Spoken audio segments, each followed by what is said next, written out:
Hi guys, Miss Nikki here. We're back doing library Labsters, and we are going to try to create chocolate geodes.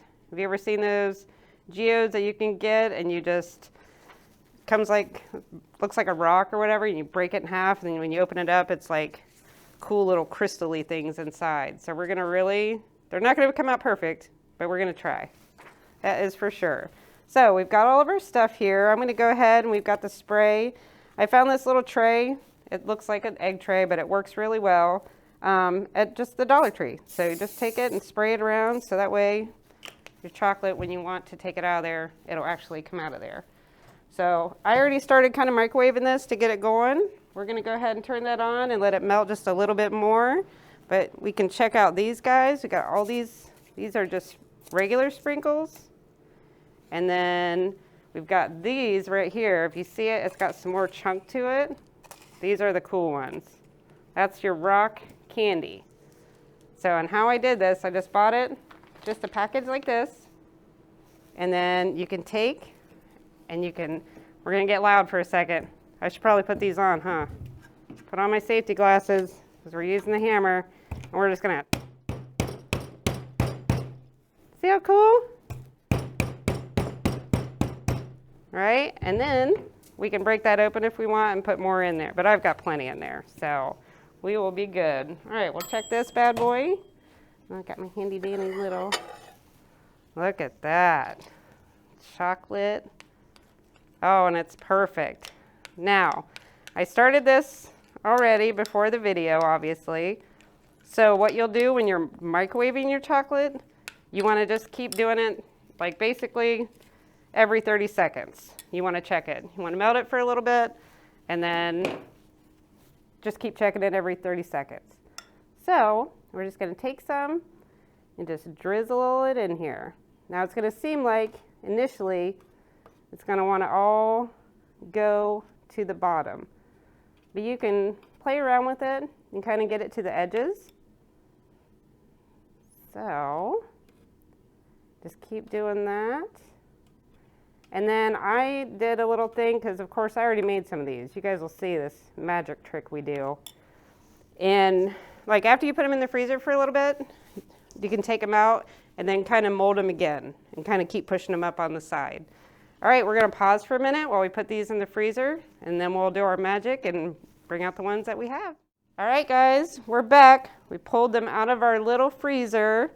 And look, I used a whole bunch of different things.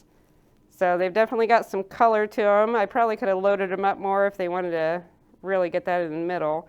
And then I kind of broke the tray a little bit, but here's one. You pull it out of there. And all I did was I just used some icing. I forgot to mention that earlier, sorry. Use icing after your chocolate's completely cooled down. And of course, as always, kind of try to make sure you have like a parent or guardian or somebody there with you, because you know, melting the chocolate in the microwave, or even if you try to melt it on the stove, it's going to get hot. So you're going to want to be careful. But it's really fun, really easy to make, and yeah, I think that's it. And I think we will read our little story now. All right, guys, I've got a couple books here. It's by Madeline L'Engle. This one's called The Swiftly Tilting Planet.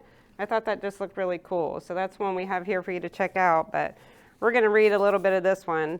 And I don't know why I picked these to go with the chocolate geodes. I think it was just the colors, and they were just neat. So this is called Many Waters. We're just going to read a little bit of it to get you started and hopefully make you want to come in and check it out. So, virtual particles and virtual unicorns. A sudden snow shower put an end to hockey practice. "We can't even see the puck," Cindy Murray shouted across the wind. "Let's go home." He skated over to the side of the frozen pond, sitting on an already snow-covered rock to take off his skates. There were calls of agreement from the other skaters. Dennis, Sandy's twin brother, followed him, snow gathering in his lashes so that he had to blink in order to see the rock. "Why do we have to live in the highest, coldest, windiest spot in the state?" Hoots of laughter and shouted goodbyes came from the other boys. "Where else would you want to live?" Dennis asked. Snow was sliding icily down the inside of his collar. "Bali, Fiji, someplace warm." One of the boys knotted his skate laces and slung his skates around his neck. "Would you really, with all those tourists?" Yeah, and jet setters crowding the beach, and beautiful people, and litter bugs. One by one, the other boys drifted off, leaving the twins. I thought you liked winter. By mid-March, I'm getting tired of it. And I think that's where we're all at right now. I don't know if anybody realizes that. We're recording a little early. This is for April. So, but you wouldn't really want to go to some tourist paradise, would you? Oh, probably not. Maybe I would have in the olden days before the population explosion. I'm famished. Race you home. By the time they reached their house, an old white farmhouse about a mile from the village, the snow was beginning to let up, though the wind was still strong. They went in through the garage, past their mother's lab, pulling off their windbreakers. They threw them at hooks and burst into the kitchen. "Where's everybody?" Sandy called. Dennis pointed to a piece of paper held by magnets to the refrigerator door. They both went up to it. "Dear twins, off to town with Meg and Charles Wallace for our dental checkups. Your turn is next week. Don't think you can get out of it. You've both grown so much this year that it's essential you have your teeth checked. Love, Mother." Sandy bared his teeth ferociously. "We've never had a cavity, but we have grown. We're just under 6 feet. Bet if we measured today, we'd be over." Dennis opened the door to the refrigerator. There was half a chicken and an earthenware dish with a sign. "Verboten, this is for dinner." Sandy pulled out the meat keeper. "Ham all right?" "Sure, with cheese, mustard, olives, ketchup, pickles." "No tomatoes here, but you bet Meg made herself a BLT. There's lots of liverwurst. Mother likes that. Yuck. It's okay with cream cheese and onion."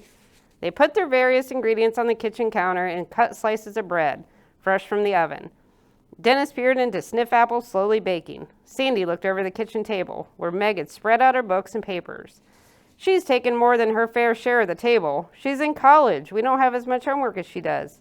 "Yeah, and I'd hate that long commute every day. She likes to drive. And at least she gets home early." Dennis plunked his own books down on the big table. "Hey, listen to this. Do you suppose we'll have this kind of junk when we're in college? It seems quite evident that there was definite preabiotic existence of protein ancestors of polymers, and that therefore the primary beings were not amino acids." I suppose she knows what she's writing about. I haven't the foggiest. Well, that sounds really, really neat. I may have to finish this one. So hopefully you guys like that little bit, and hopefully you can come in sometime and check this out. Thanks. Bye.